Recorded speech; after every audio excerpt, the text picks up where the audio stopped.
Yeah, so I can't say that. I was asked to come here, I was really happy to be able to come here to one of these wellness talks. And it was with the emphasis on talking about healthy skin, maybe more during the summertime. But the things that I want to impart to you today that I think are important are, yes, it's important to think about our skin in the summertime, but also year-round. And it's really the same things we need to do for our skin. Maybe you need to do it a little bit more intensively in the summertime because of the sun and our activities of being outside. But it's really the same habitual skincare we should be practicing the whole time. So that's hence the title of my talk, Healthy Skin for a Lifetime. You may have some other questions that come to mind as you're seeing some of these slides. Okay, I thought we should talk a little bit about why is your skin important. Many of us maybe don't really think too much about our skin. We take it for granted. But it is a barrier, and it's a complex barrier.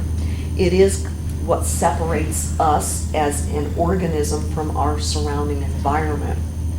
But it is not simply just a little skin fabric that lies over our musculature and bones. It's a very interactive. We just don't think about it so much because it does a lot of things for us. And that's probably what you could say about all the organs of our body. We kind of take them for granted. When they break down or don't work right, we pay more attention to them.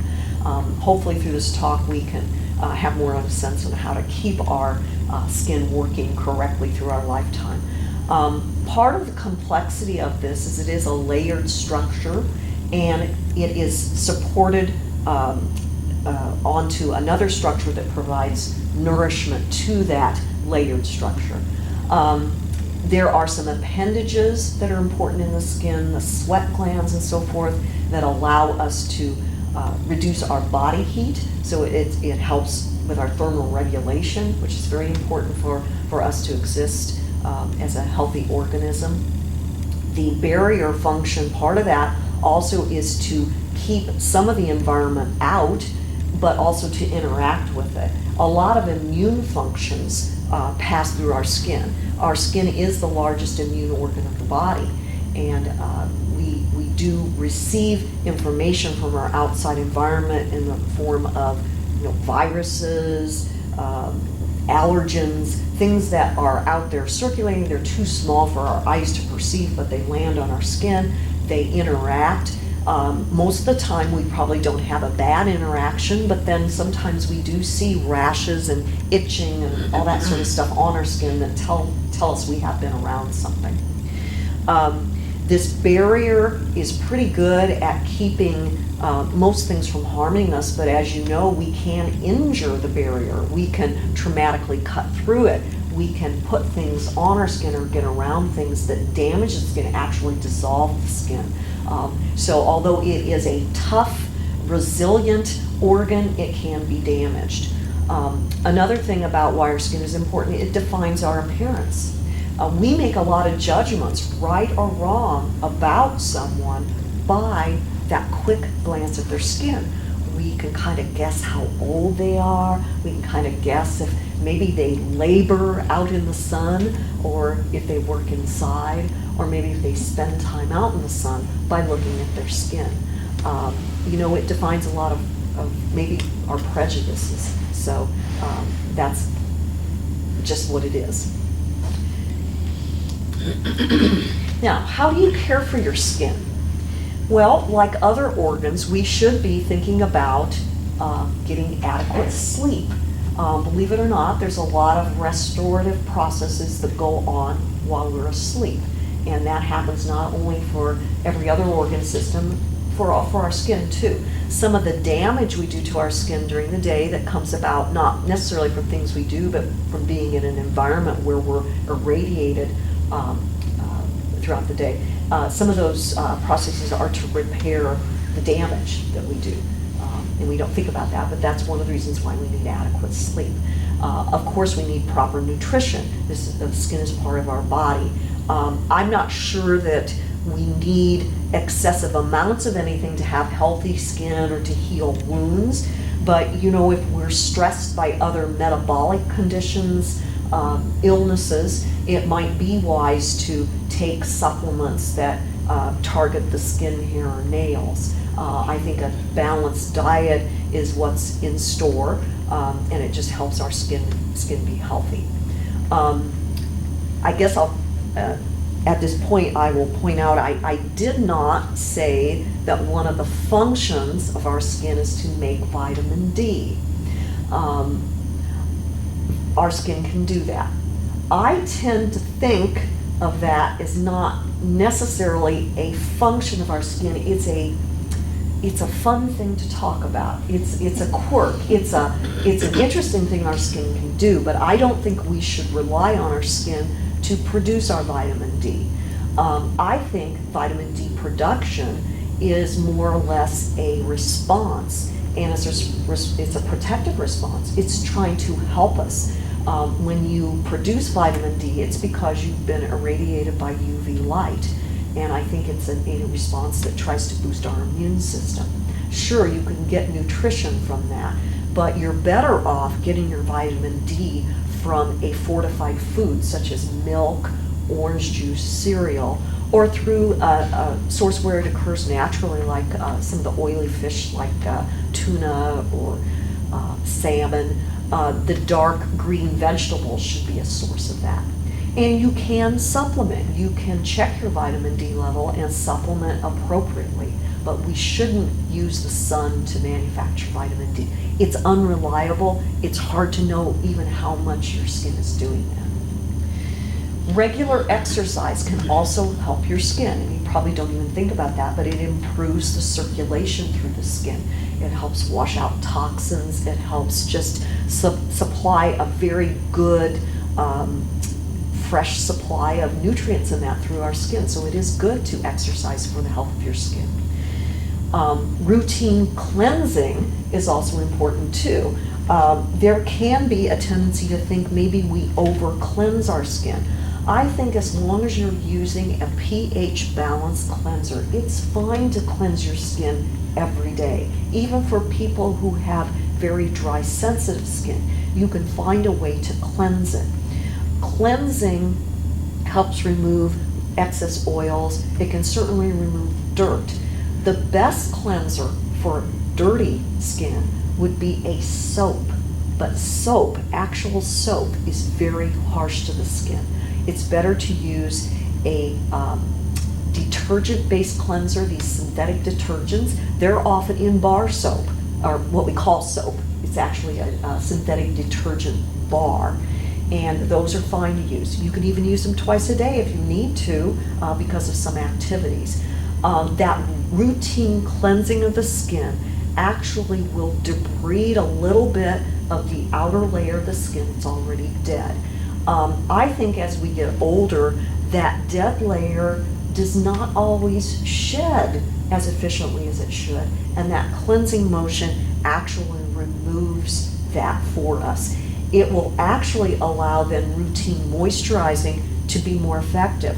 Moisturizers will penetrate a little bit better if you don't have that excess buildup of that dead layer. And then we should also think about protection.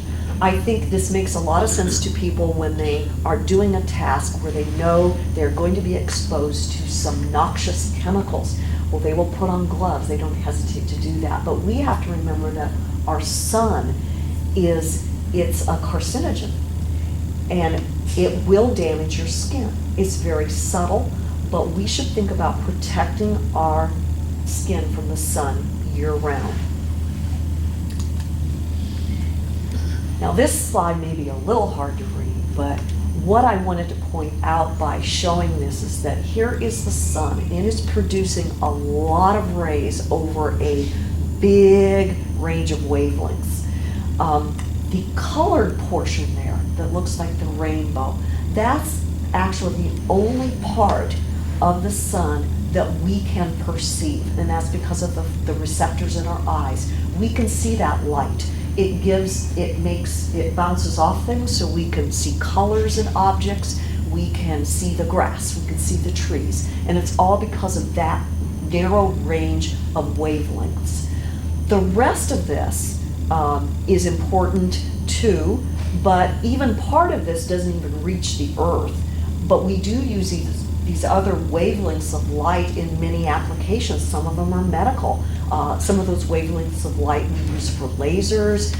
We use them in the communication industry, all sorts of things. The gamma rays and X-rays are used a lot to treat medical problems and diagnose medical problems. Radio waves, of course, we use those for communication. Aircraft industry uses a lot of these waves, but only that colored rainbow part is what actually we can perceive as humans. Now this slide, I'm trying to illustrate that this is the part of that big spectrum I showed you that actually makes it to the Earth that we have to contend with. It's the ultraviolet spectrum that's broken up into UVC, B, and A. The visible, which again allows us to see colors and perceive objects and be able to just have good vision. And then this infrared, which we can't pick up. And then that infrared is where a lot of the lasers come. Now, that infrared spectrum does not bother us too much because it's so low level by the time it reaches us. It gets filtered out a lot by ozone layer, by CO2 and things like that in the environment. So we really don't get bombarded with that. But we do get a lot of the visible light and the ultraviolet. Visible light we don't think has a big problem hitting our skin. And again, it's very, very helpful to us because it allows us to see. Of the ultraviolet spectrum there, UVC really, as long as we have an ozone layer, that is not going to hit us. UVC though is germicidal. That is used in those germicidal lights. And it will mess up the DNA of bacteria, viruses, and things like that. So can UVC harm humans? Potentially, but again, that outer layer of the skin is very protective and will protect us if we got a lot of UVC light. So we don't have to, in essence, worry about that UV damage to our DNA like bacteria and so forth does. The UVB and UVA, though, are things we really need to contend with on a daily basis. And no one really has ever asked me this, but this spectrum of light is there at nighttime. You know, do we wear sunscreens at night? No, because the Earth, you know, we're on the side of the Earth then that's facing away from the sun. So it's kind of shut off that big light source at us. So although there's some UV radiation, it's very low. It's not going to bother your skin. So no, you don't have to wear sunscreen at night. Which is good. Yeah.